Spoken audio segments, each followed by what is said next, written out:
Terima kasih banyak-banyak kerana anda masih lagi bersama kami di Hello Malaysia ini, dan kita masih lagi bercakap tentang satu topik yang cukup menarik sebenarnya, iaitu wajib kita bersatu. Dan kita masih lagi bersama dengan dua tetamu yang cukup hebat berada di studio Hello Malaysia bersama dengan saya, iaitu yang kami muliakan Tuan Guru Syekh Muhammad Nuruddin Marbu Al-Banjari, iaitu pendakwah Nusantara. Dan kita juga masih lagi bersama dengan Ustaz Ahmad Hafiz Muhammad Alwi Al-Bakani yang merupakan pengurus Biro Dakwah dan Pembangunan Modal Insan.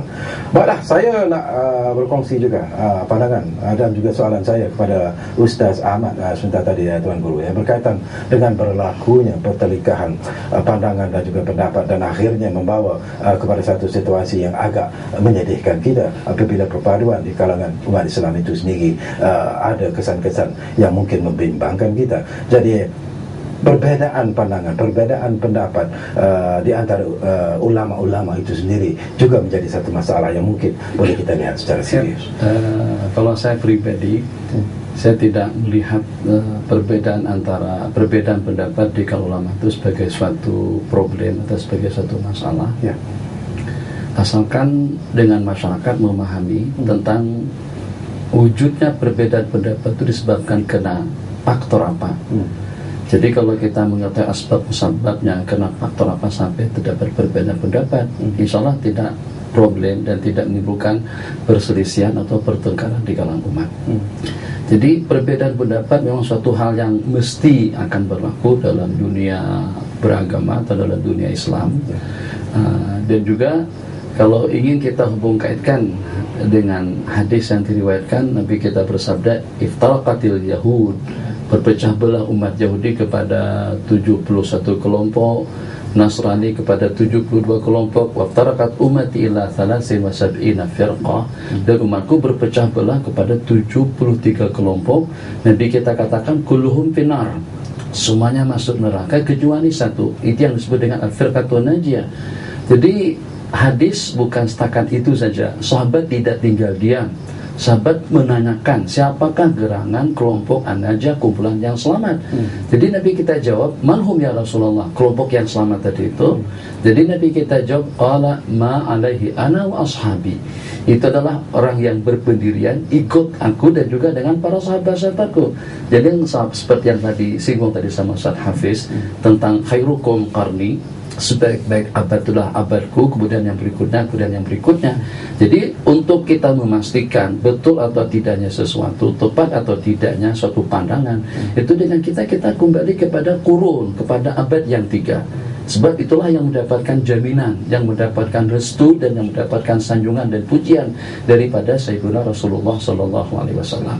Sebagaimana saya katakan tadi, asalkan atas latar belakang dalil, hujah-hujah argumentasi yang betul dan juga dengan pandangan yang sehat, maka kita terima perbedaan pendapat di kalangan ulama dengan senang hati. Tak ikut pendapat yang itu, ahlan wa sahlan, dipersilakan. Ikut pendapat yang di sini pun juga tidak mengapa. Jadi insya Allah perbedaan pendapat di kalangan ulama itu tidak akan membawa kepada perpecahan, tapi kepenatikan daripada pengikut. Ini yang menimbulkan masalah. Jadi sehingga beranggapan kalau tidak ikut kiai aku, kalau tidak ikut ulama saya, kalau tidak ikut baba atau dengan tuan guru aku, berarti salah.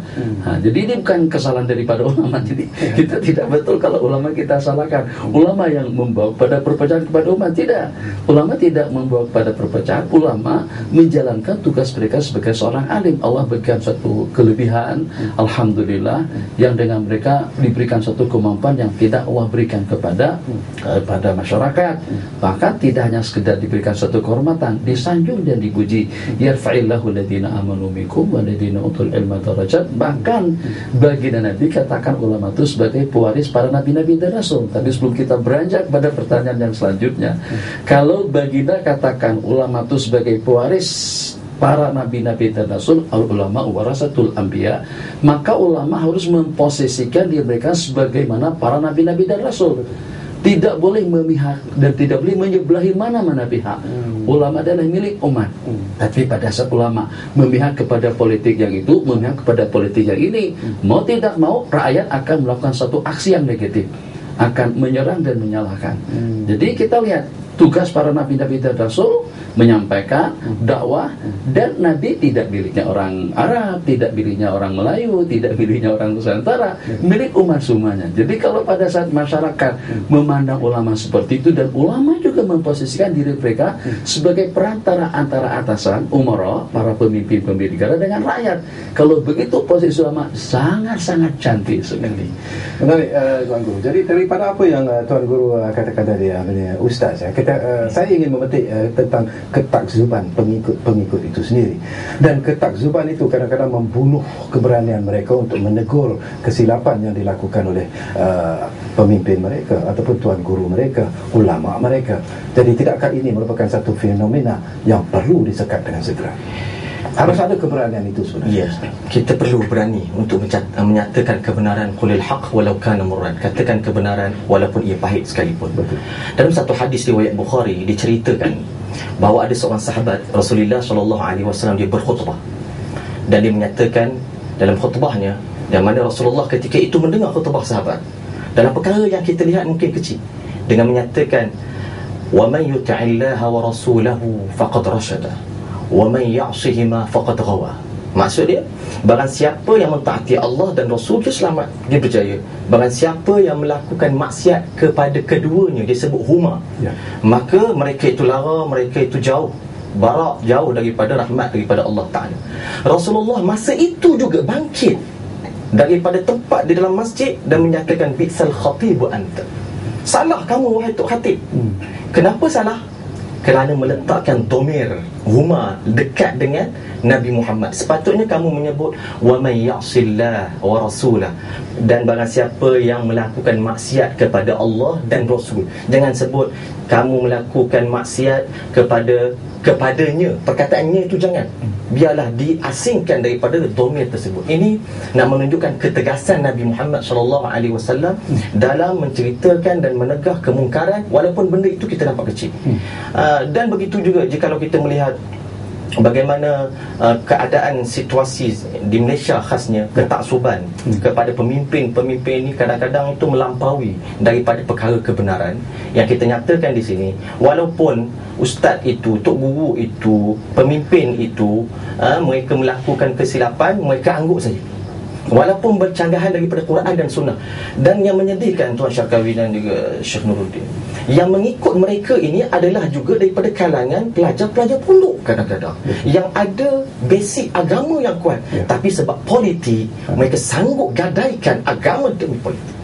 Gadaikan. Ini perkara-perkara yang perlu kita amanah dalam menegakkan kalimah Allah. Sebab apa? Sebab pelajar, guru-guru pondok ini, mereka adalah ajal, iaitu generasi, dan mereka yang akan ke hadapan untuk menceritakan kebenaran dan tidak berselindung sedikit pun. Jangan kita sanggup menggadaikan perkara-perkara sedemikian sehingga kan akidah Islam, agama Islam, kemurnian Islam itu dimomok-momokkan oleh orang yang bergelar ulama itu sendiri. Sebab itulah ketaksuban ini perlu dijauhkan sifat-sifat sedemikian. Okey, baik, menarik. Jadi barangkali Tuan Guru juga daripada apa yang Ustaz Ahmad katakan, ini merupakan satu perkara jika dibiarkan barangkali akan menjadi satu penyakit yang paling sukar untuk dirawat, Tuan Guru, ya. Dan untuk mengembalikan semula kekuatan itu, mengembalikan semula semangat itu, mengembalikan semula kegemilangan umat Islam itu sendiri. Apakah Tuan Guru merasakan bahawa harus ada keberanian itu di kalangan semua umat Islam? Bismillahirrahmanirrahim. Sekali lagi, jadi mungkin ada beberapa faktor yang perlu kita pertimbangkan atau perlu kita perhatikan.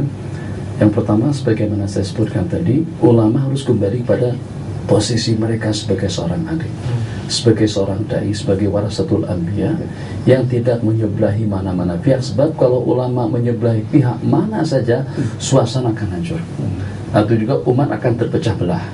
Tapi pada saat ulama memposisikan diri sebagai seorang nabi, baik itu atasan, bawahan, orang penting, orang bawahan, ada kedudukan, ada jawatan, semuanya nasihat lil jami, memberikan panduan dan bimbingan pada untuk semuanya. Sebab seperti itulah sifat seorang nabi dan rasul. Kemudian yang kedua, yang perlu kita pahami, kita atas nama orang awam, bahwasanya kebenaran mutlak itu hanya milik Allah dan Rasulnya. Jadi Imam Malik pernah menyatakan dalam satu ungkapan kata-kata yang cantik sekali, kata beliau, ma minna illa wa yu'khadhu min qawlihi wa yurad. Tidak ada seorang pun daripada kita melainkan akan diterima ucapannya dan ditolak. Ila sahibu hadzal qabr, kecuali baginda Nabi SAW. Itu memang mutlak kebenarannya, dan juga dengan kita harus terima. Bijaksana juga Imam Abu Hanifah ketika memberikan suatu komen untuk meredakan atau untuk melenyapkan ketaasuban antara pengikut dan juga kepada murid-murid beliau secara khusus. Kata beliau, ra'yi shawab wa yahtamilul khata', pendapatku ini betul dan mungkin saja salah. Wa ra'yuka khata'un wa yahtamilu shawab, dan pendapat awal itu salah tapi mungkin saja betul. Nah, kalau kita letakkan prinsip ini dalam ke dunia beragama atau dalam ibadah, dalam aktivitas kita sehari-hari, oh ya memang pendapat saya ini betul tapi mungkin saja salah. Tapi pendapat dia itu kalau ikut pandangan aku salah, tapi siapa tahu itu justru yang betul. Kalau ada yang semacam itu, mesti kita akan saling menghormati. Yang berlaku sekarang seperti apa? Pada saat dia kaji, dia teliti, atau dia dapat terjemahan daripada Arab Saudi tentang satu pahaman, kemudian dibawa kemari, orang harus ikut pendapat itu dan dipaksakan lagi.